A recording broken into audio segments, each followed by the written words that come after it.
뭐 불법은 없었고요. 여러분께서 염려하시는 바가 있는 걸로 아는데 전혀 그런 게 없습니다. 구조 자체를 다시 한번 들여다보시면 그 당시에는 최선의 설계였습니다. 국회의원으로 더 활동하기 어려워 의원직을 사퇴하고자 합니다.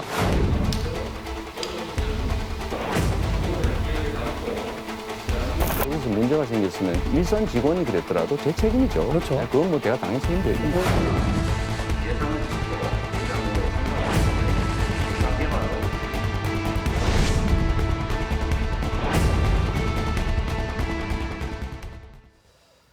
네, 대선 전국을 흔들고 있는 대장동 개발 사업 특혜 의혹에 대해서 전문가와 함께 자세히 짚어보도록 하겠습니다. 네, 김종래 동방문화대학원 대학교 석좌 교수, 이현종 문화일보 논설위원, 김관옥 계명대 교수, 이승훈 변호사 나오셨습니다. 안녕하세요. 안녕하세요. 네, 안녕하세요. 반갑습니다. 자, 리포트에서 보신 대로 대장동 개발 사업 특혜 의혹을 수사 중인 검찰이 유동규 전 성남도시개발공사 기획본부장을 연 이틀 조사한 끝에 구속영장을 청구를 했습니다. 네. 이현정 위원님, 네. 배임과 뇌물 혐의라고 합니다. 일단 유동규 전 본부장이 이제 체포영장이 발부가 됐었기 때문에 예. 48시간 이내에 구속영장이 청구가 돼야 됩니다. 그렇죠. 그래서 이제 구속영장을 청구했고 현재 이제 크게 두 가지 혐의가 있습니다. 예. 특가법상 배임 혐의가 있는데요. 이 배임 혐의는 결국 자신의 어떤 결정과 이 정책적 결정으로 인해서 성남시와 성남도시개발공사에 피해를 줬다 이런 이제 판단이거든요. 예. 뭐냐면 이 사업의 기본적인 설계 실무를 짠 게 바로 유동규 전 본부장입니다. 즉 성남시가 1,880억 원 정도 이제 확보를 하게 되면 나머지 이익에 대해서 예. 예를 들어서 이 추가 이익에 대해서는 민간이 다 가져가는 형태로 해서 이걸 예. 짰는데 이거는 기본적으로 엄청난 수익들을 사실은 이제 화천대유가 받지 않습니까? 왜 다른 시행사들이 하고 있는 이 초과이익 환수 제도를 여기서는 실행하지 않았느냐? 아. 그걸 시행하지 않았기 때문에 결국은 이제 이 성남시와 성남도계공에 이제 피해를 줬다. 이 혐의인 것인데요. 예. 문제는 이게 이제 만약에 인정이 된다라고 했을 때 이재명 지사가 본인이 이 사업 설계는 본인이 했다 이렇게 이야기를 하고 있지 않습니까? 네. 그렇다면 이재명 지사가 단순히 직원에 대한 도의적 책임을 넘어서서 실질적인 법률적인 책임도 져야 될 수 있는 상황이 이제 올 수가 있는 것이죠. 또 하나의 혐의는 이제 이 뇌물수수 혐의입니다. 예. 이 뇌물 혐의 같은 경우는 지금 현재까지 밝혀진 것은 11억 8천만 원을 화천대유로부터 일단 대여받았다는 것인데 네. 문제는 지금 전 재산이 한 2억 정도인 유동규 전 본부장이 무엇을 담보로 해서 과연 이렇게 받았을까? 그리고 본인이 유원홀딩스라는 회사를 설립했지 않습니까? 예. 그러니까 이 회사가 과연 어떤 성격의 회사인가? 지금 뭐 일선에 나온 것에 따르면 700억 원을 약정을 했고 그 돈을 어떤 면에서 투자 형태를 통해서 유원홀딩스로 옮기려고 했다. 이런 지금 의혹들이 있는 것이거든요. 그렇다면 이 뇌물이 과연 11억 8천만 원의 뇌물이 어떤 용도로 쓰여지는 것인지 예. 이게 아마 차용증을 썼다 하더라도 법원 판단에 따라서는 뇌물로 볼 수 있는 여지는 저는 굉장히 많은 것 같습니다. 예. 일단은 이제 신변 처리를 해놔놓고 그 다음부터 실제 화천대유 1호 즉 1,200억 원의 수익을 가진 이 화천대유 이 천화동인 예. 여기에 실제 소유주가 누구냐 이 수사로 좀 집중될 것 같습니다. 하나동인 1호. 네. 네. 위원님 말씀하신 것처럼 이 유동규 전 본부장은 이 사건의 키맨 또 핵심 인물로 꼽히는데 그 유동규 전 본부장의 구속 여부 이르면 오늘 결정이 되거든요. 근데 구속 여부가 수사에 미칠 파장도 좀 클 것 같습니다. 구속의 가능성은 매우 높다고 생각해요. 아. 왜냐하면 이제 예. 증거인멸이나 도주 우려가 구속의 가장 이제 중요한 기준이 되는데 예. 핸드폰을 던졌다는 거 아닙니까? 그러니까 그렇죠. 이제 증거인멸의 어떤 시도가 있었기 때문에 어떤 혐의의 어떤 상당성을 떠나서 아마 구속을 시킬 가능성이 있고 만약에 이제 이렇게 구속이 된다면 어느 정도 이제 혐의가 사법부에 의해서 어느 정도 인정이 됐다. 뭐 이렇게 우리가 좀 얘기를 할 수 있는 부분이 생기거든요. 예. 네. 그렇다 그러면 기본적으로 뭐 이게 아무래도 이제 성남시 관련해서 성남도시개발공사의 어떤 이 본부장을 이제 역임을 했기 때문에 네. 이재명 지사에게는 어느 정도 부담이 될 수밖에 없는 그런 흐름은 이제 잡히게 되는 거죠. 그런데 네. 이제 수사가 진척이 되는 과정 속에서 결과적으로 돈의 흐름은 어디로 가느냐. 그렇죠. 이게 사실은 본질이거든요. 그런데 지금까지 나온 선상으로 본다면 50억 가량은 예컨대 이제 뭐 곽상도 의원의 아들에게 넘어갔고 예. 지금 한 100억 가량은 박영수 전 특검의 인척 친인척에게 넘어갔고 지금 또 뭐 한 20억 가량 19억이죠. 그러니까 윤석열 전 총장의 부친을 이제 이 집을 구매하는 비용으로 들어가는 등 상당한 부분들이 사실은 지금 부동산 구매라든가 뭐 이런 쪽으로 나가고 네. 있어요. 그러니까 예. 이런 것들을 흐름을 이제 잡게 되면 이 검찰에서 사실상 누가 혜택을 받는지 그걸 파악할 수 있겠죠. 알겠습니다. 네. 지금 보면요, 등장인물도 많고 또 상황이 아주 복잡한 상황입니다. 우리는 여기서 핵심 인물별로 쟁점을 따라가면서 좀 분석을 해보도록 하겠습니다. 첫 번째 인물, 유동규 전 본부장인데요. 유 전 본부장이 화천대유를 개발사업자로 선정해 주는 대가로 거액을 받기도 돼 있었다는 의혹부터 좀 짚어보도록 하겠습니다. 먼저 유 전 본부장의 목소리부터 듣겠습니다. 현금을 받으신 게 있다 이런 보도들이 있는데 그러면 그거를 네. 언제 네, 어디서 네. 그다음에 누가 그랬는지 정확하게 밝혀주세요. 그러면 되겠죠. 예. 그다음에 검찰에서 다 밝히겠죠. 예. 그러니까 그게 있으면은 당연히 벌 받아야죠. 받은 적이 없다. 없죠. 사실이 아니다. 예, 없습니다. 네. 자, 여러 논란 가운데서 유 전 본부장과 관련된 핵심 쟁점 첫 번째, 유 전 본부장에게 개발이익 700억 원을 주는 방안을 논의한 내용이 지금 녹취록에 담겨 있다. 이런 말을 한 이 정모 회계사 측의 주장입니다. 유 전 본부장 변호인에게서는 사실 무근이라는 반박이 나왔어요. 이승훈 변호사가 좀 설명을 해주셔야겠습니다. 네, 그렇습니다. 사실관계는 확인해 봐야 되겠습니다만 정 회계사가 녹취록을 제출했는데 그 녹취록에 700억 원이 어떤 유동규 본부장한테 배분해 줘야 되는 거 아니냐 이런 녹취록이 있다는 취지가 지금 기사에 나와 있고요. 예. 실제 이 부분에 대해서는 뭐 수사가 돼 봐야 되겠습니다만 여기에 대해서 유동규 본부장 같은 경우는 정 변호사와 어떤 천연비료 사업에 대한 어떤 동업을 하기 위해서 돈을 차용한 것이다. 네. 그리고 그 사업 자금과 어떤 이혼 위자료 등을 위해서 차용했다라고 하면서 그 차용금이 11억 8천이라고 주장하고 있습니다. 예. 그런데 좀 사실관계를 보면 좀 어려운 측면이 있죠. 이해가 안 가는 측면이 회사 주식을 담보로 어떤 돈을 빌렸다라고 하는데 지금 회사의 가치가 별로 없을 것 같아요. 이제 막 시작하는 회사이고 정 변호사와 같이 하는 회사이기 때문에 주식 담보 가치가 없는 걸 가지고 담보를 제공했다는 점에서는 좀 문제가 있어 보이고 또한 이혼 위자료를 빌렸다? 이것도 좀 상식적으로 이해가 안 되는 부분이 있습니다. 그런 네. 측면에서 이 11억 8천만 원을 빌린 게 계좌로 받았는지 아니면 현금으로 받았는지에 따라서는 어떤 그 성격이 뇌물로도 나아갈 수 있다는 생각이 들고요. 예. 실제 이제 이 돈이 만약에 어떤 돈인지를 확인하려고 한다면 정말 사업 자금인지 아니면 실제 처음부터 화천대유 설계와 관련해서 돈을 받기로 하고 받은 돈인지 아니면 경기지사를 그만두면서 돈이 좀 필요해서 이걸 사후적으로 욕심이 나서 요구한 것인지 이 세 가지 차원에서 한번 수사가 진행되어야 할 것으로 보여집니다. 예. 네, 말씀하신 것처럼 근데 유동규 씨가 카드를 안 쓰고 대부분 현금을 쓴 것으로 전해지고 있거든요.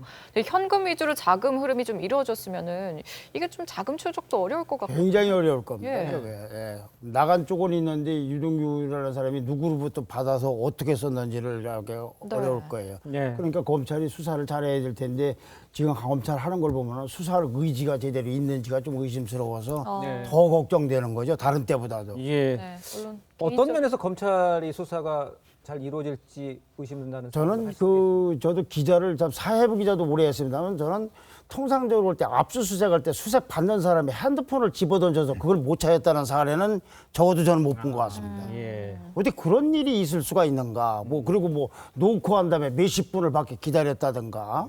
지금도 아직 보면 이 수사를 보면은 뭐가 이렇게 확실하게 이렇게 진전되는 것 같은 게 보이질 않을 뿐만 아니라 네. 김우수 검찰총장이 여야 지휘 고하를 막론하고 확실하게 수사하라고 지시한 것이 언론에 보도된 걸로부터 적어도 보름 이상 지나서 한 거 아닙니까? 아. 그러니까 그런 걸 봐서는 수사 의지, 수사를 어떻게 할지는 모르겠으나 과연 수사를 확실하게 다부지게 할 생각이 있는지 예. 그런 거에 대해서는 좀 궁금하거나 또는 의문이 가는 거죠. 알겠습니다. 그런 제일 어려운 현금 추적이니까 더 그런 거죠. 계좌 예. 추적이 수 아니고. 있겠죠? 예. 자, 다음 핵심 쟁점은 이 화천대유 자회사 천화동인 1호의 실소유주가 유 전 본부장이 아니냐 뭐 이런 의혹입니다. 이에 대해서도 유 전 본부장 변호인 측은 1호 수익금은 김만배 씨가 이 처분한 것으로 알고 있다 이렇게 전했습니다. 실소유자 누구인지 이거는 어떤 식으로 판단이 돼야 된다고 생각하십니까? 그러니까 지금 이게 이제 1호가 얼마냐면 1,200억이에요. 그러니까 이게 뭐 여러 개 중에 가장 많은 배당을 받는 것인데 예. 이거는 조금 설득력이 좀 떨어지지 않나. 그러니까 1,200억을 받는 사람이 11억을 다시 빌렸다. 이거는 좀 약간은 이해하기 어려운 그런 장면이고, 또 다른 어떤 녹취록에는 지금 여기에서 700억 가량을 약정을 받았다. 뭐 이렇게 얘기가 나오고 있거든요. 이건 뭐 워낙 돈의 규모가 크기 때문에 사실 검찰이 굉장히 쉽게 어렵지 않게 밝혀낼 겁니다. 이 흐름에 대해서. 그렇기 때문에 조만간에 실질적인 그리고 또 변호인 같은 경우는 이것을 김만배 씨가 이미 다 처분을 했다라고 얘기하고 있거든요. 그러면 처분이 됐다 그러면 어디론가의 흐름이 잡힐 거잖아요. 그런 과정 속에서 쉽게 파악이 될 수 있다 이렇게 봅니다. 네, 김 교수님. 현재까지 보도된 것만을 전제로 보면은 저도 이 김 교수님하고 약간 견해가 같은데 다 같다기보다는 왜 그러냐면은 이게 분명히 김만배 씨 이후 다음에 그 뒤에 실소유자가 있는 것 같은 생각은 드는데 그 실소유자가 유동규라는 사람이냐는 건 저는 의문이 있어요. 아까 그 유동규라는 사람이 과연 실소유자면 그 11월 이게 뭐가 이게 앞뒤가 안 맞느냐고 하는 의미에서 김관우 교수님 말씀에 견해를 같이 하는데 다만 남모 변호사, 네 남모 변호사가 어떤 재벌 회장의 여동생이 빌려줬다는 그 자산운용사로부터 300몇억을 빌려온 사람이에요. 돈을 몇백억을 빌려온 사람인데 이 사람은 천화동인에 있는 하나, 둘, 셋, 넷, 다섯, 여섯, 일곱 개 중에 하나 쪽으로만 이름이 걸어져 있고 김만배 씨는 자기 거 하나, 부인 거 하나, 누나 거 하나 3개를 갖고 있어요. 그런데 자, 이 돈을 구해온 사람보다도 이런 이 김만배라는 사람이 더 큰 역할을 많은 차지한 걸로 서류상 돼 있는 것 하나. 그다음에 아파트 같은 걸 건설했을 때 분양 대행회사는 그게 굉장히 돈 버는 회사입니다. 분양을 많이 하면. 근데 거기에다가 100억을 빌려줬잖아요. 아니 분양 사업하는 사람이 화천대유 쪽에다가 100억을 빌려준다면 그건 혹시 이해가 되는데 분양을 맡긴 쪽에다가도 돈을 그거 사업권을 말고도 100억을 빌려줬다.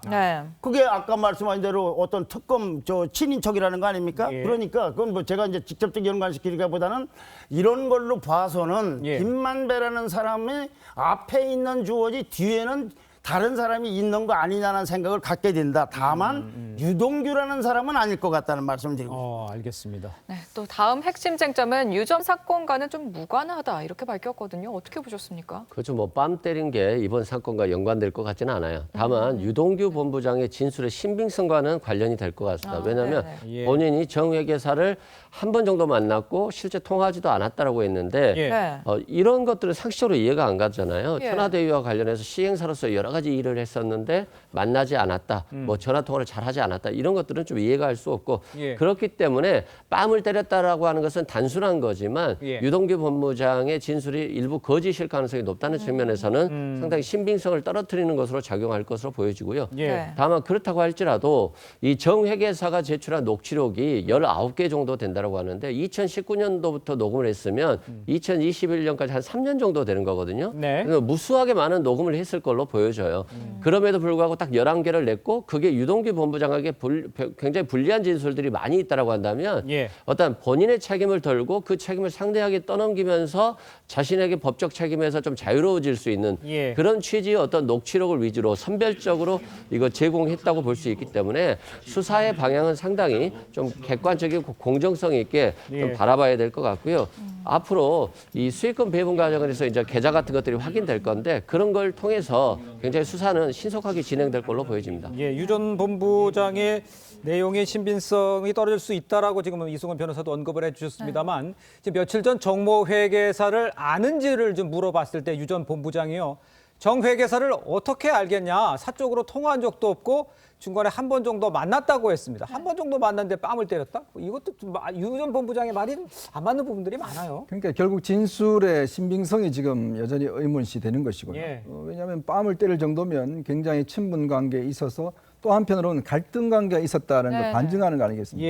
그러니까 이 갈등이라는 게 지금 녹취록에 보면 뭐 김만배 씨와 그다음에 이제 이 정모 회계사, 그다음에 이제 지금 유동규 씨가 이렇게 만나서 노래방에서 만나서 네. 이렇게 지분 문제를 놓고 많이 싸웠다라고 이야기를 하고 있잖아요. 예.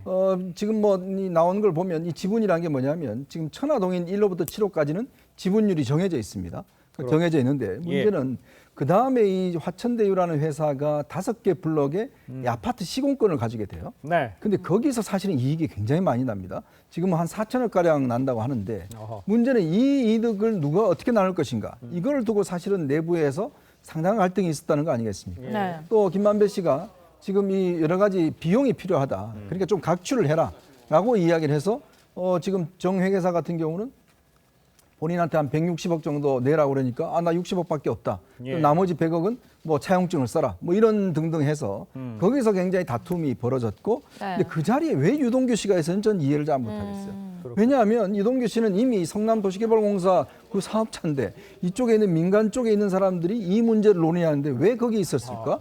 그렇다면 이 사람도 결국은 이해관계가 같이 함께한 사람이 아닐까라는 측면이 있는 것이고, 그러니까 정액회사에 이제 뺨을 때려놨다는 것은 뭔가 두 사람 간의 어떤 갈등 관계가 첨예했다. 예. 그 제가 듣기로도 정액회사가 이렇게 이 저 수사기관에 녹취록을 공개하고 했다는 것, 사진도 공개했다는 거 아니겠습니까? 예. 거기에 보면 뭐 대략 8억 원 정도 한 그 현금 다발 예. 그게 뭐 찍혔다는 이야기가 있는데 예. 문제는 그런 등등을 내용을 보면 결국은 추가 이익을 남겨두고 서로 갈등 관계가 빚어졌고 그 관계 속에서 유동규도 여기 함께 어떤 면에서 일원이었다. 이제 그걸 저는 반증하는 것이고 결국 이렇게 검찰이 빠른 시간 안에 체포를 하고 영장을 하는 이유도 확실한 증거가 있기 때문에 하는 거 아니겠습니까?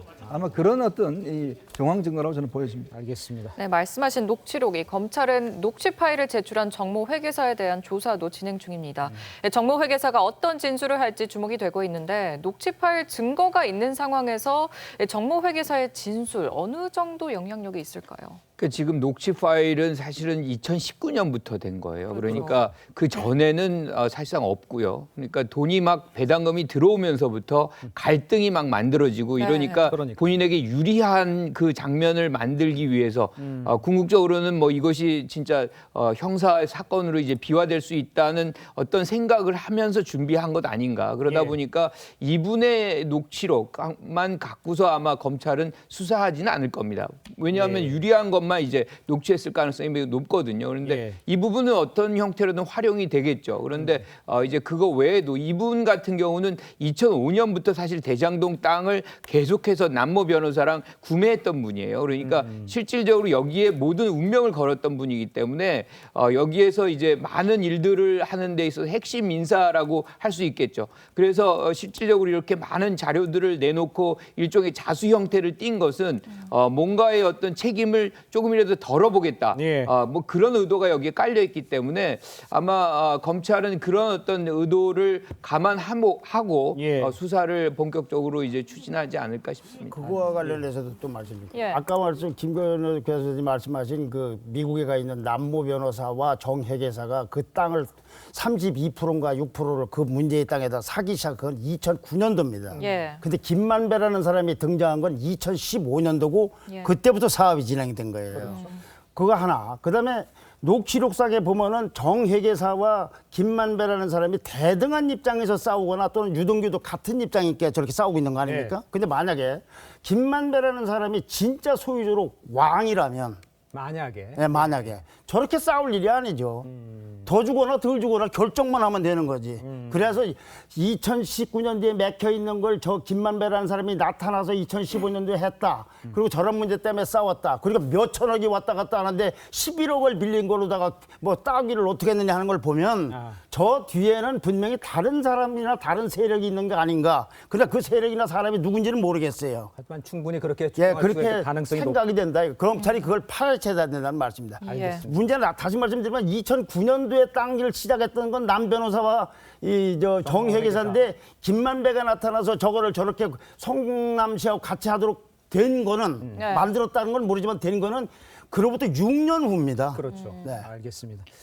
자, 이번에는 또 다른 핵심 인물입니다. 잠깐 이제 언급해서 이야기가 나왔습니다만 화천대유 대주주 김만배 씨 의혹을 좀 짚어봐야 될 것 같습니다.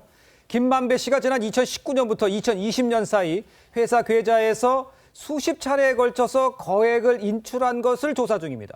이에 대한 김만배 씨의 입장을 좀 들어보도록 하겠습니다. 지난해 집중적으로 현금을 인출하셨다는 얘기도 있는데 혹시 이 부분은 좀 그 총선이랑 맞물려서 그런 일 없습니다. 기사를 쓰는 건 뭐 기사를 쓰시는 분의 자유 아니겠습니까? 근데 책임도 지셔야 되겠죠. 저는 이제 현재 가지고 있는 건 없고 운영비로 쓰였습니다. 그러니까 계좌에 다 나와 있고요. 자, 이런 상황에 이제 한 방송에서요 단독 보도로 이제 자료가 자세히 좀 짚어졌는데 보도에 의하면 이제 화천대유 대주주 김만배 씨가 박영수 전 특별검사의 인척이자 이 분양 대행업체 이모 대표에게 100억 원을 전달한 것으로 확인됐다. 뭐 이런 이야기인 것 같은데 이현정 의원님이 좀 설명을 좀 해주셔야 될 것 같아요. 이게 이제 전체 15개 블록이 대장동에 있습니다. 예. 그 중에서 이제 처음에 계약을 할 때 시행사가 아파트 이 분양 이제 아파트 시행까지도 실적인 이제 토지 매입뿐만 아니라 그까지도 이제 하게끔 계약이 돼 있어요. 네. 그래서 화천대유가 5개 블록에 대한 이제 계약권을 가집니다. 예. 5개 블록은 이제 4개는 아파트고 1개는 빌라 단지예요. 예. 이제 거기에 대해서 가지는데 문제는 여기 이제 시행을 하게 되잖아요. 근데 이쪽에 대장동이 원래 이제 이 그 화천대유가 성남시로부터 받을 때는 평당 한 1,400만 원 정도에 받았습니다. 네. 근데 이게 아파트 분양이 얼마 정도 됐냐면 한 2,100만 원 정도 됐어요. 그럼 이게 얼마 이득입니까? 평당 지금 한 6,700만 원 이득이잖아요. 그러네요. 그러니까 어마어마한 수입이지 않겠습니까? 근데 이거를 이제 분양을 하게 되면 네. 당시에 보면 일부에서는 뭐 미달이 있기도 했지만 결국 가장 분양이 많이 잘 된 거죠. 그러니까 이 분양 대행업체를 누가 한 따라서도 실제로 뭐 거의 손짓고 헤엄치는 거랑 마찬가지지 않겠습니까? 네. 근데 문제는 뭐냐면 이 5개 지역의 분양 대행을 박영수 특검에 친인척이 했다는 거예요. 예. 그렇다면 이거 무슨 연유로 이 분양업체가 했을까라는 문제.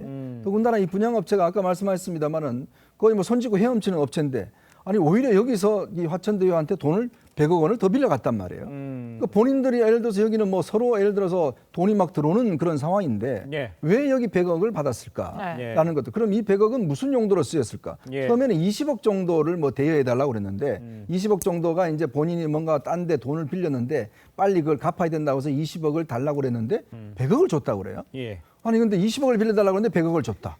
그러면 나머지 80억은 도대체 어디에 갔을까? 아하. 그렇다면 박영수 특검도 지금 이 본인의 딸이 여기에 지금 아파트 분양을 받았고 또 본인도 여기에 지금 고문으로 있었고 했는데 예. 그렇다면 박영수 특검은 여기에 관련이 없을까라는 지금 문제가 상당히 좀 관심의 대목입니다. 예, 지금 박영수 특검이 관련이 없을까라고 지적을 하셨는데 박영수 특검 측에서 지금 입장을 내놨죠. 좀 정리를 좀 해주실까요? 박영수 김재환 특검 쪽에서는 이 화천대유 상임 고문 당시 고문료를 받은 외에 다른 금품을 받은 사실이 없다. 또 예. 분양업자 이모 씨는 굉장히 먼 친척이고 이모 씨가 김만배 씨로부터 이 돈을 수수하거나 그들의 사이의 거래에 대해서 관여한 사실이 전혀 없어서 이에 대해 전혀 알지 못한다고 밝혔습니다. 네. 또 김만배 씨랑도 이 관계가 단절돼서 특검 이후 현재까지 전화 통화도 하지 않고 있다고 좀 전에 입장을 내놨고요. 예. 김만배 씨도 또 좀 전에 입장을 냈습니다. 그렇습니다. 입장 전달해드리면은 이 분양업자 이모 씨와는 돈 거래는 법적으로 문제될 만한 부분이 없다. 구체적인 사안은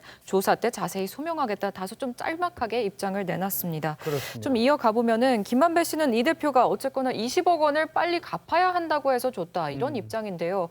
그런데 정작 돌아간 돈이 100억 원이거든요. 그럼 김만배 씨가 왜 이렇게 많은 금액을 지불했을까 좀 의문이 들거든요. 그러니까 지금 김만배 씨와 박영수 전 특검과의 관계가 참 모호해요. 네. 그러니까 왜냐하면 지금 박영수 특검 같은 경우는 뭐 이 자문한 거 외에는 없다, 고문한 것뿐이 없다라고 얘기하지만 네. 예. 사실 그 딸도 거기에 근무를 했었고요. 그리고 거기에서 아파트를 하나 분양을 또 받습니다. 예. 그리고 지금 보면은 이 관련해서 뭐 먼 인척이라고 얘기하지만 또 박영수 특검의 인척이 그 분양할 수 있는 것을 독점적으로 그 권한을 받고요. 예. 여기서 또 아까 지금 말씀하신 대로 20억을 빌려가지고 그거를 내가 빌려서 갚아야 된다 그러는데 네. 100억을 지금 빌려가지고 아직도 안 갚고 있어요. 뭐 이런 것들 등등은 사실상 박영수 특검과 지금 김만배 씨와의 관계가 가장 핵심적인 이 사안의 어떤 연결고리 아닌가라는 의심을 갖게 할 수 있는 그런 대목이다. 왜냐하면 돈의 흐름은 자꾸 그쪽으로 잡히고 네. 있기 때문인 거죠. 예. 지금 지적을 해주셨습니다만 이 박 전 특검 측은요. 이 대표와 김만배 씨는 박 전 특검과는 별개로 친분이 있는 것으로 안다고 이제 이렇게 말을 했습니다. 그런데 이제 2일 입혔습니다. 중앙일보 보도에 따르면 이 대표가요. 이 박 전 특검을 통해서 김만배 씨와 친분을 쌓았다 이렇게 보도를 했습니다.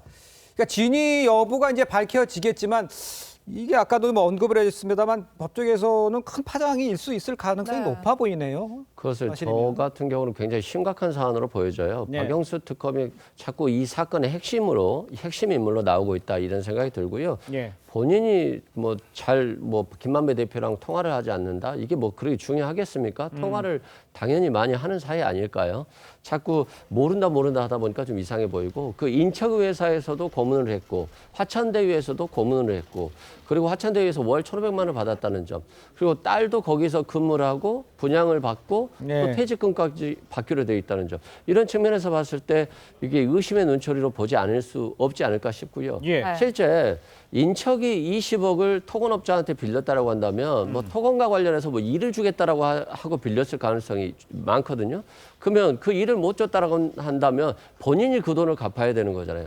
근데 그 돈을 못 갚았다는 건 20억을 어디다 사용했다는 건데 예. 그러면 이 20억의 행방이 굉장히 중요할 것 같아요. 이게 로비로 사용된 건지 어떤 목적으로 사용된지 확인해야 될 것 같고 20억 원을 갚으면 되는데 왜 화천대유가 이걸 갚아주고 또 그것도 100억을 갚아줘야 100억을 줬을까? 네. 그리고 굳이 뭐 법인 돈을 주면 되는데 김만배 대표가 개인에게 차용 형식으로 빌려서 그 돈을 줬을까라고 본다면 네. 이건 불법적 자금일 가능성이 아주 높다. 그런 측면에서 의심을 할 수밖에 없고 수사가 신속하게 이루어져야 되고 박영수 특검은 지금 모른다고 하지만 지금 굉장한 수사의 핵심으로 갈 수 있다 이런 생각이 듭니다. 알겠습니다.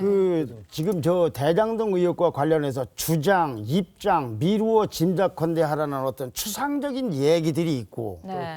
그건 뭐 여러 사람이 있을 수 있지 않습니까? 그렇죠. 그러나 돈이라는 것이 구체적으로 얘기가 되는 가운데 합리적 의심을 해볼 사람들이 있잖아요. 그렇죠. 그거는 곽상도 의원의 아들은 50억. 네. 근데 이 경우에는 100억이잖아요. 네. 100억은 보도가 됐고 실제 용도가 이렇다고까지 했기 때문에 이건 사실로 전제를 하고 말을 하려야 될 거 아니겠습니까? 네. 다른 거는 누가 어떻게 했다라는 건 그건 이제 아직은 주장 단계라는 말이죠. 돈 주장이죠. 문제인데. 예. 저 분양 대행업자하고 저 하천대유하고는 쉽게 얘기하면 대기업과 하청회사 수준이라고 보면 돼. 그런데 하청회사가 그거 받으려고 거기다가 혹시 빌려준다거나 돈을 이렇게 제공하는 건 모르는데 네. 아니 대기업에서 위에서 그 좋은 걸 주면서 돈을 받아도 시원찮을 이거 뭐 적절한 용어인지 모르겠습니다. 그걸 100억을 융자를 해줘가면서 거기를 준다. 이건 지금 아무리 봐도 이상하지 않아요? 그러니까 김문수 총장이 저런 걸 왜 수사를 하지 늦게 하는지를 모르겠어요. 네. 네. 상식적으로 납득하기 어려운 돈의 흐름이다. 이렇게. 어느 대기업 보고서 제가 하청 줄 테니까 나 하청도 주고 그리고 100억 빌려달라면 빌려줄 대기업 있겠습니까? 알겠습니다. 네, 또 다른 논란으로 좀 넘어가 볼게요. 이 대장동 개발은 시행사 선정 기준을 정할 때부터 건설사의 참여를 원천적으로 배제하고 이 화천대유 컨소시엄에 유리하게 설계가 됐다는 겁니다. 이거는 좀 어떻게 보셨습니까? 이제 컨소시엄이 이제 구성이 되면 보통 이제 시행사와 시공사가 있지 않습니까? 그렇죠. 근데 이제 이 화천대유라는 이 저 컨소시엄 보면 화천대유를 제외하고는 나머지는 다 일단 은행들이나 자산회사입니다. 네. 근데 이런 회사들은요, 기본적으로 저 이 비업무용 토지를 못 갖게 돼 있어요. 근데 지금 이 계약을 할 때 뭐냐면, 만약 이렇게 화천대유가 이제 어떤 5개 블록을 할 때 이 전체 한 65% 싸게 이제 이걸 구입하는 걸로 돼 있습니다. 네. 나머지 지역 같은 경우는 뭐 100대 1, 180대 1에서 시공사들이 어마어마하게 경쟁을 붙었어요. 근데 이 화천대유는 정말 손쉽게 그것도 아마 35% 디스카운트 된 금액으로 기본적으로 불화를 받았단 말이에요. 예. 거기다가 여기에 또 건설회사도 없습니다. 자, 그리고 은행들 같은 경우는 비업무용 토지를 못 가게 됐으니까 네. 또 어떻습니까? 화천대유만 할 수가 있는 거예요. 하하. 그러니까 왜 이런 구조를 만들었을까라는 거죠. 결국은 이렇게 지금 유동규 씨의 의심을 받는 이유가 뭐냐면 이 컨소시엄 구성할 때 결국 이 블록 결정을 해서 여기 아파트를 지을 때 결국 나중에는 화천대유만 전체적으로 이걸 시행을 할 수 있게끔 이 구조를 짠 것. 그래서 화천대유에게 거의 뭐 4천억 가까운 추가 수익을 얻게 한 구조. 바로 이게 지금 의문이라는 겁니다. 네. 자, 사업 신청 자격에서 이제 건설업자를 제외한다고 규정하는 경우가 이 많은지도 좀 궁금하고요. 화천대유에 유리하게 설계된 것이 사실이라면 도대체 이 밑그림을 그렸던 핵심 인물들에게 법 적용은 이게 도대체 어떻게 돼야 되는 건지 이것도 참 궁금합니다. 네, 실제 뭐 이 부분은 좀 사실관계가 좀 더 확인이 되어 봐야 될 것 그렇죠. 같습니다. 네. 왜냐하면 실제 이제 건설업자를 제외하는 경우도 있고 제외하지 않는 경우도 있기 때문에 네. 이게 제외하게 된 원인이 어떤 부정한 청탁과 관련해서 또는 뇌물을 받기 위해서 이렇게 해줬다라고 한다면 굉장히 사후수뢰죄라든가 업무상 배임으로 처벌될 수 있지만 예. 지금 이 상황에서 건설업자를 배제한 것들이 그 이유가 어떤 것인지 확인해 봐야 될 것 같고 실제 이제 이게 똑같은 어떤 건설 사업을 가지고 똑같은 기준으로 비판하기도 하고 평가하기도 하는데 네. 이 이제 대장동 사업 같은 경우는 남모 변호사가 2009년부터 굉장히 이 사업에 투자를 했었고 실제 이 부동산의 32%를 매입해서 1,200억 정도를 투자했다라고 하는 거잖아요. 네. 그런 어떤 민간 개발업자들이 진행하는 걸 공영 개발로 가져왔기 때문에 네. 만약에 이게 100% 다 가져오려고 하면 엄청난 저항이 따르고 그런 측면에서 청와대나 뭐 경기도나 여러 가지 또는 뭐 국민의힘의 전신이었던 당들이 반대를 했다는 거잖아요. 그런 측면에서 이건 60%를 뺏어오는 구조를 만드는 데 있어서 서로 간에 주고받는 게 있어야 되기 때문에 그런 측면에서 사실관계는 좀 더 확인할 필요가 있다 이렇게 생각됩니다. 네, 이 대장동 개발 특혜 의혹이 정치권에 미치는 파장도 이야기해 볼까요? 먼저 이 사안에 대해서 이재명 후보는 어떤 입장인지 들어보시죠. 저를 화천대유 주인이 아니냐? 화천대유 누구 겁니까? 부정비리 범인 아니냐? 이렇게 공격합니다. 국민의힘에게 묻습니다. 도둑을 막은 자가 도둑일 수 있습니까? 작물을 나눠 가진 자들이 바로 도둑입니다. 바로 국민의힘 그대들이 작물 나눠 가진 도둑입니다. 자, 지금 보셨습니다만 이 민주당 대선 후보를 뽑기 위한 어제 이제 부산, 울산, 경남 지역 경선에서 이재명 후보가 과반이 넘는 득표로 1위를 차지를 했습니다. 그러니까 이제 대장동 개발 특혜 의혹이 영향이 적었다 이렇게 볼 수가 있는데 이런 이유를 어디서 찾을 수가 있겠습니까, 이현정 의원님? 근데 일단 지금 이 선거는 기본적으로 당원이나 그다음에 이제 대의원들 그렇죠. 이 사람들 또 예. 예를 들어서 선거인단 같은 경우도 보면 뭐 이 구체로 당에서 이제 모집한 분들이기 때문에 기본적인 성향 자체가 일단 이제 이 정권 재창출을 원하는 분들이 하고 있지 않겠습니까? 아하. 저는 그렇기 때문에 결국 영향이 그렇게 있을 상황이 아니에요. 왜냐하면 이거는 일반 여론조사를 했을 때와 달리 예. 기본적으로 당원과 지금 대의원들 입장에서 보면 어떻게 하든지 간에 후보를 내세워서 정권 재창출을 해야 되는데 그러기 위해서는 이런 등등에 의한 것들이 크게 저는 작용하지 않나 보거든요.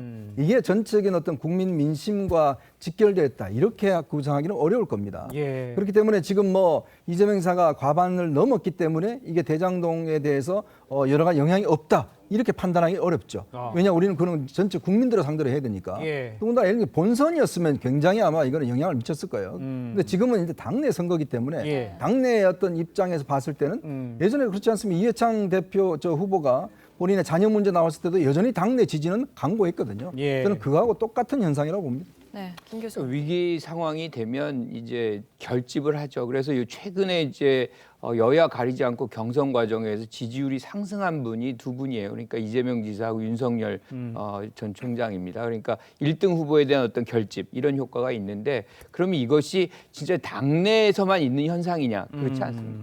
이거는 여론조사 그대로 반영이 되고 있어요. 지금 다른 여론조사상으로 보면 전체적으로 국민의 어떤 여론도 지금 대장동 의혹 사건이 치명적으로 이재명 지사에게 부정적 영향을 주고 있지 못하다는 것을 지금 나오고 있거든요. 오히려 지금 윤석열 전 총장과의 어떤 그 격차가 예. 오히려 더 나고 있는 상황인 겁니다. 네. 그래서 국민들은 이것을 조금 더 신중하게 지켜보겠다. 뭐 이런 어떤 태도를 갖고 있는 것이고 예. 여기에서 아무런 어떤 명백한 증거 없이 이렇게 이 마음을 바꾸거나 이런 가능성은 사실 쉽지 않거든요. 네, 저는 교수님은. 조금 다른 견해를 말씀드리고자 하는데요. 지금 이재명 지사의 저 발언, 아까도 나온 발언이요. 예. 저렇게 나온 발언이라든가 아니면 여론조사상 김관욱 교수님이 말씀한 데 어떤 트렌드를 보인다면은 50억이라는 곽상도 의원 아들 문제가 50억이 아니라 500억, 5천억 정도로 이렇게 졌을 겁니다. 전부 민주당 문제거나 이재명 지사의 문제일 걸로 보여졌는데 이게 아니구나라고 하고 국민의힘과 곽상도 의원의 초기 대응 태도 때문에 예. 그러나 본질적으로 보면 아까도 저 국민의힘 얘기를 하는데 국민의힘이 곽상도 의원이 가져가고 그건 뭐 그것대로 공격을 받아야 되지만 예. 자 국민들은 물을 때 이재명 지사에게 첫째 이재명 지사는 무능한 사람이냐, 둘째는 무책임한 사람이냐, 예. 세 번째는 비리와 관련이 돼 있느냐 이걸 묻고 있는 거거든요. 예. 자 그렇게 선의로 했는데 결과가 이렇게 된 거에 대해서는 왜 이런 결과가 나왔냐? 당연히 무능한 거 아니냐? 동기가 선수했다 하더라도. 예. 두 번째, 아니면 이런 일에 대해서 아무런 책임이 없는 것이냐? 관리 책임만 있는 것이냐? 아니면 유동규라는 사람이 하고 관련돼서 뭔가 캠프로 흘러들어갔거나 지사 쪽으로 혹시 금품이라도 흘러갔을지도 혹시 모른다는 의구심도 갖고 있기 때문에 이 세 가지 부분에 대한 답을 줘야 되는데 예. 이놈은 빼고 그리고서 국민만 얘기를 하니까 마치 네. 50억이 정당 비판을 받는 게 아니라 500억, 5천억씩 비판을 받고 있기 때문에 네. 이재명 지사가 본선에 올라가도 과연 저와 같은 기조를 유지했을 경우에 예. 어떨지 그거는 저는 좀 약간은 좀 의문입니다. 근데 이제 이렇게 볼 수는 있을 것 같아요. 만약에 이게 내부적으로 문제가 있고 안정적으로 정권을 이끌어갈 사람이라면 이낙연 후보, 이 대장동 사건이 터지면 이낙연 후보를 지지하는 표가 늘어나야 되는데 그렇지는 않았다는 것은 뭔가 다른 의미가 있지 않을까요? 그런 해석도? 그러니까 민주당을 지지하는 또는 민주당으로 정권 교체를 바라는 어떤 당원들이라든가 표심들은 전략적입니까 그러면? 결과적으로는 아니 그거보다는 이재명 지사가 잘못한 게 없다고 보는 겁니다. 그런 겁니까? 그게 뭐냐면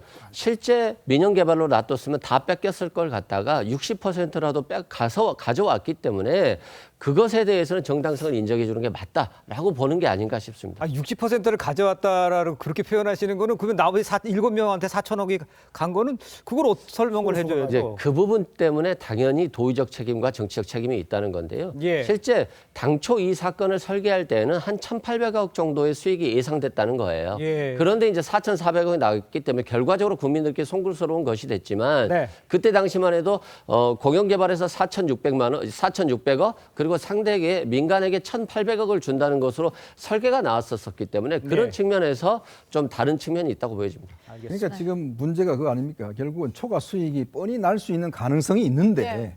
왜 다른 지역은 다 초과 이익을 분배하는 원칙을 했겠어요?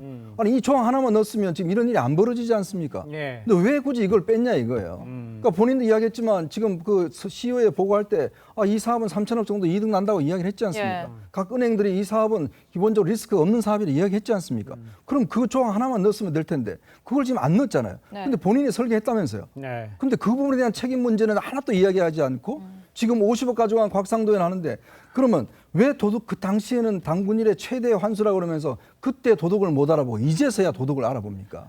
그 문제에 대한 책임을 이야기를 해야 되는데 자꾸 프레임 자체를 국민의힘 이것만 비판하고 있으니 답답한 지경이죠. 네, 또 이런 가운데 구속영장이 청구된 유동규 전 본부장이 이재명 지사가 성남시장으로 재직하던 시절에 직원들에게 정치 행사에 참가하도록 종용했다 이런 내부 증언이 나왔습니다. 그럼 두 사람의 관계와 또 앞으로의 수사 결과가 어쨌거나 대선 전국에는 좀 변수가 될 수 있을 거라고 보십니까? 지금 뭐 대선 전국뿐만 아니라 지금은 이제 사법적인 문제가 조금 문제가 될 수 있을 예, 것 같아요. 예. 지금 이 측근이 아니냐를 둘러싸고 이게 상당히 주관적인 문제입니다. 사실은 측근은 뭐 내가 그 사람이 측근이라고 그러지만 내가 측근이 아니라고 하면 아닌 거거든요. 이게 무슨 딱 기준이 있는 게 아니지 않습니까? 그러니까 지금 이재명 후보 같은 경우는 그 사람 나 측근 아니다. 직원 중에 한 명이다라고 이야기하고 있지만 그렇게 하고 있죠. 객관적으로 봐서는 지난 2010년 정치를 시작하면서부터 지금까지 같이 행보를 해왔고 네. 또 2019년도에는 본인이 그 측근이고 복심이라는 기사를 갖다가 같이 트위터에 올릴 정도로 그렇게 인정했으면서도 이제와 측근이 아니다라고 하는 거는 제가 볼 때는 이제 사법적인 처리를 앞두고 예. 이걸 선긋기 나선 거라고 저는 봅니다. 문제는 이제 이게 배임 혐의가 만약에 인정이 되고 예. 할 경우는 결국은 이 사건의 총책임자는 이재명 당시 성남시장일 수밖에 없거든요. 그렇다면 유동규 씨만 배임 혐의로 인정을 되냐? 왜냐하면 이 문제에서 본인이 또 이야기를 해버렸어요. 이거 내가 설계했다라고 이야기를 했습니다. 그렇다면 이 설계에 대한 책임이 바로 배임 혐의거든요. 예. 그렇다면 이것에 대해서 단지 정치적이고 도의적인 책임 문제를 넘어서서 네. 이는 뭐 어떤 법적인 책임 문제도 이어질 수 있기 때문에 이건 아마 유동규 씨의 영장 발부 앞으로 수사 진행 상황에 따라서는 이재명 지사의 여러 가지 법적 신분도 저는 달라질 수 있다는 판단을 하고 있습니다. 알겠습니다. 네, 김 교수님은요. 그러니까 설계를 어디까지 했느냐가 중요하거든요. 그러니까 네. 본인은 저는 이렇게 생각해요. 그러니까 5,500억 가량의 어떤 그 공적 환수 네. 뭐 이것을 가능하게 하는 그런 차원에서 설계를 했다라는 것이지 이것이 예컨대 가장 핵심은 그 이제 어떻게 보면 이제 그 돈을 대는 이 그 회사를 설립할 때 네.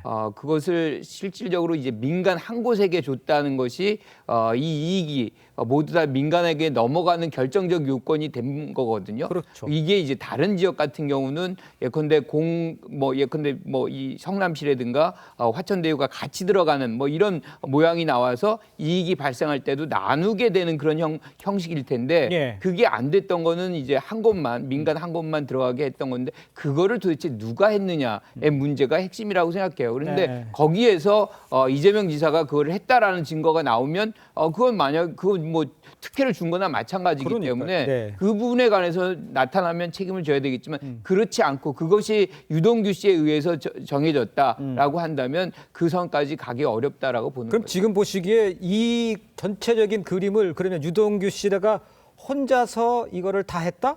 이제 서른 의원도 이런 얘기. 만약에 혼자 다 하지 않은 것은 상식적으로 생각할 수 있지 않느냐 이렇게 지적을 했거든요. 그러니까 혼자 다 했다는 것이 무엇을 의미하는 건지 전 잘 이해가 안 되는데요. 그러니까 네. 예컨대 이게 뭐 언제는 이제 어느 정도 수익이 나올 것 같으니까 그거를 어떻게 배분한다.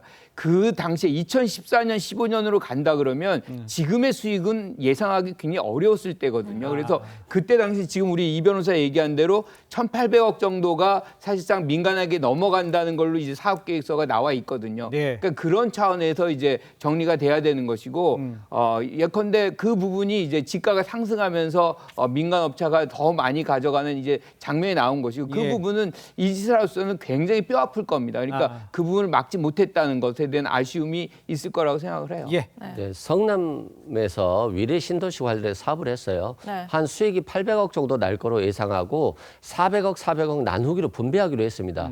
근데 실제 50% 나눴는데 실제 사업 수익은 300억이 나왔습니다. 그렇기 때문에 150억밖에 못 받았거든요. 예. 근데 만약에 이게 대장동 설계와 같았다 한다면 우선적인 수익이 보장되기 때문에 실제 손해가 나더라도 400억은 우선적으로 보장을 받는 겁니다. 예. 그런 차원에서 사후에 어떤 수익이 굉장히 많이 발생했다고 해서 그걸 가지고 과거를 회귀해서 결과를 예견해놓고 업무상 배임이냐 아니냐 판단하기에는 그건 적절하지는 않아 보입니다. 알겠습니다. 네, 또 다른 정치권 이슈도 짚어봐야 할 텐데요. 윤석열 경선 후보가 대선 경선 후보자 토론 방송에서 손바닥에 임금 왕자를 그린 채 참여한 사실이 알려져서 논란이 됐습니다.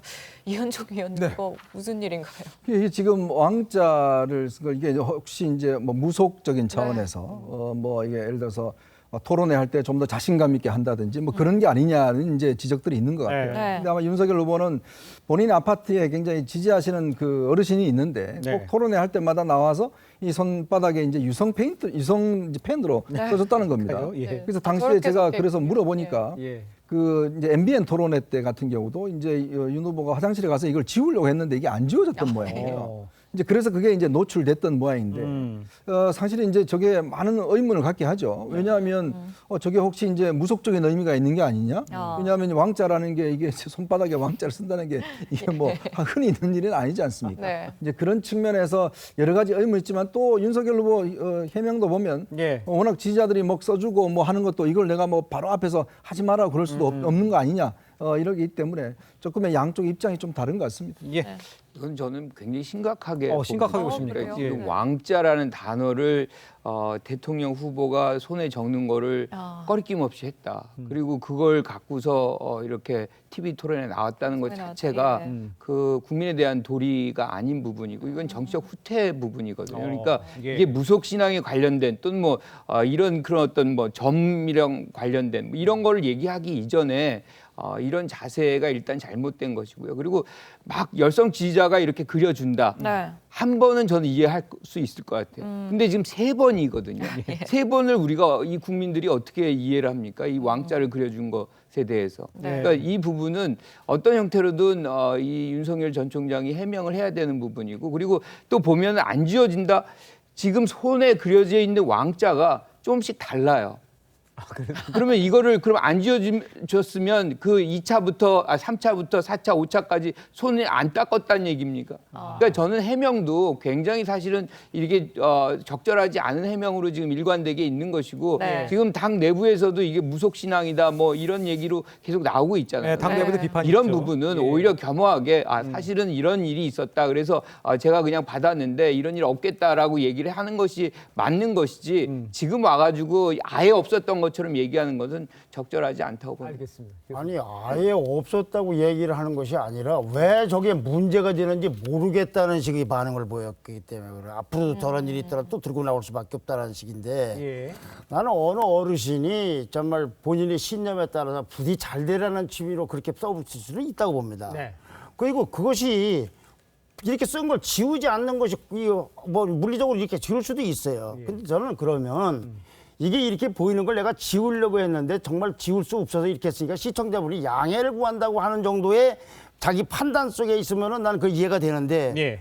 아니 그걸 장갑을 끼지 않고 그대로 보일 뿐만 아니라 그다음에 캠프에서 해명하는 걸 보면은 이런 일이 있었다라는 사실관계와 그리고 그것이 그렇게 특별히 크게 문제가 왜 되느냐고 하는 정도면은 그때부터는 쓴 사람이 문제가 아니라 손바닥을 쥔 사람과 그 참모들이 문제 아닌가. 그거를 2040 세대들이 뭐라고 생각을 하겠습니까? 아무리 봐도 저게 잘했다는 사람은 없을 거 아닙니까? 이상하다, 특이하다, 잘못됐다는 사람은 있을지언정. 그렇죠. 저는 굉장한 마이너스라고 봅니다. 알겠습니다. 자, 정치권의 여러 가지 이슈들을 좀 짚어봤는데요. 오늘 네 분과는 여기서 인사 나누겠습니다. 고맙습니다. 감사합니다. 감사합니다.